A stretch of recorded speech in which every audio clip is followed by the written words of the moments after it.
Huge red. Oh, we got a red. Okay, here we go. Oh my God. Oh, it's big. It's really big. Look how big that thing is. This is a big one. Reel him in. Get the crane going.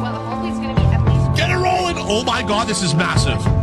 Oh my God, how big is this? Get the helicopter. Bring the chopper. Oh my God, dude. Keep going, baby. Oh yeah. Oh my God, it's massive. Oh my God, it's fucking massive. Oh my God, it's massive. Get the fucking cargo jet going here. We got some cargo. Oh my God. Oh my, look at it go. Look at it go. Oh baby, how good is that? Ah!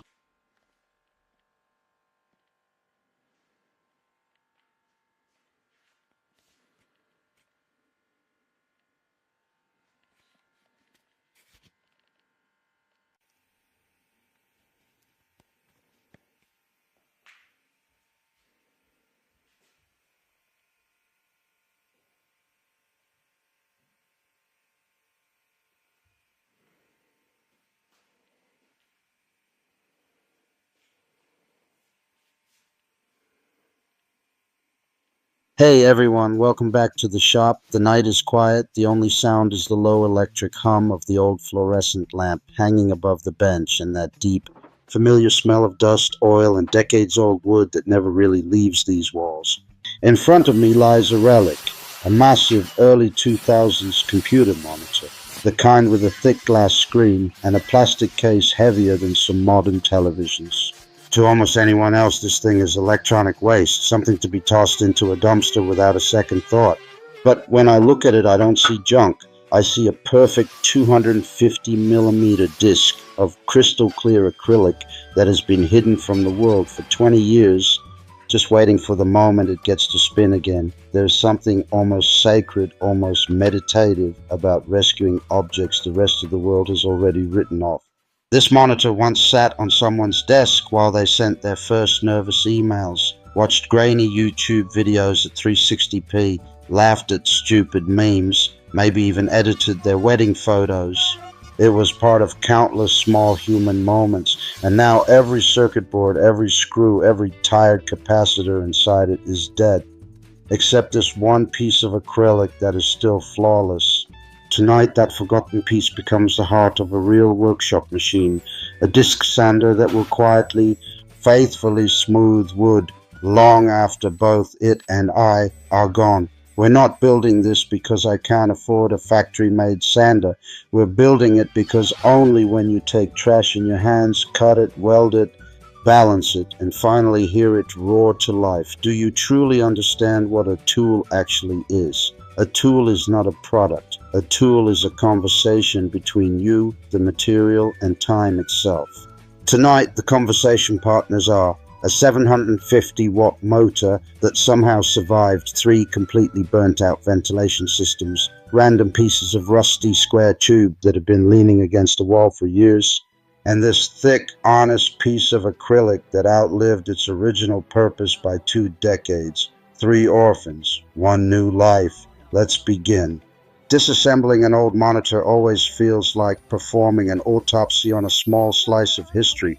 You remove screw after screw, the plastic creaks and sighs like it's reluctant to give up its secrets, and finally you lift away the shroud. And there it is, 8mm of perfectly clear acrylic, untouched by scratches, untouched by sunlight for 20 years. I run my finger across the surface and it's cold, almost icy, but completely brutally honest. This material never pretended to be anything it wasn't. It just waited, cutting a perfect 250mm circle without a CNC or a laser is an act of pure trust. Trust in the blade not to wander, trust in your hands not to shake, trust in the acrylic not to crack under pressure. You draw the circle the old school way, find the center with a compass and a steady pulse, and then you guide the blade slowly, breathing with the machine. When the disc finally drops free, it lands on the bench with a soft, satisfying thud, the exact sound something makes when it is born for the second time. Down on the floor waits the motor. It looks tired, covered in dust and old grease, but when I cleaned the bearings last week, it spun as smoothly as the day it left the factory. 750 watts, 2800 RPM, raw, uncomplicated power. Enough to turn impatience into dust in seconds. I build the frame from 20 by 20 square tube that has been rusting peacefully behind the garage since who knows when. I cut, I weld, I grind, I paint everything matte black so the machine almost disappears into the shadows and only the spinning disc remains the star of the show. Every extra gram, every unnecessary bracket I leave out. The secret to any good homemade tool is ruthless minimalism. Include nothing that doesn't have a reason to exist. Less is never lazy when it's honest. The work table is made from another piece of acrylic. Thinner this time, almost delicate, but still strong enough to take real punishment. I cut a precise slot so the disc can rise through it like the moon through clouds.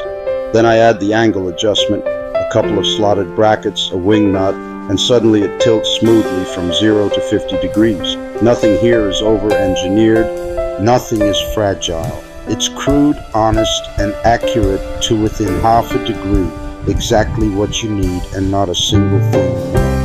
Across the entire face of the big disc, I glue industrial-grade hook and loop. When the first sheet of 80 grit abrasive rips onto it, the sound is pure commitment, like tearing open a letter you already know will change everything. Under the table, I weld a simple 50mm dust port aimed directly at the point where wood meets grit. Later, when a shop vac is connected, the storm of sawdust will vanish before it even learns your name. Clean work is respectful work. The first power-up is always the moment of truth. The disc wakes, slowly finds its balance, then suddenly screams into full voice. For a split second, I'm afraid the acrylic will explode into 1,000 shards, but it doesn't. It just sings. I take a rough piece of oak that has been sitting in the corner since last winter and press it gently against the spinning surface. Centuries of growth, storms, sun, and wind disappear in warm golden snow that gets sucked away instantly.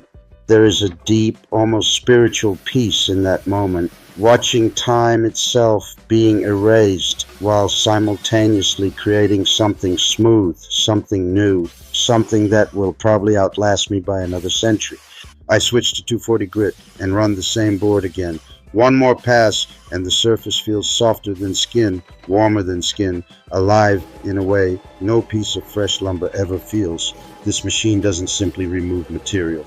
It removes noise from life. It removes hurry. It removes every excuse we ever had for doing things halfway. Real smoothness is never an accident. It is thousands and thousands of tiny, deliberate,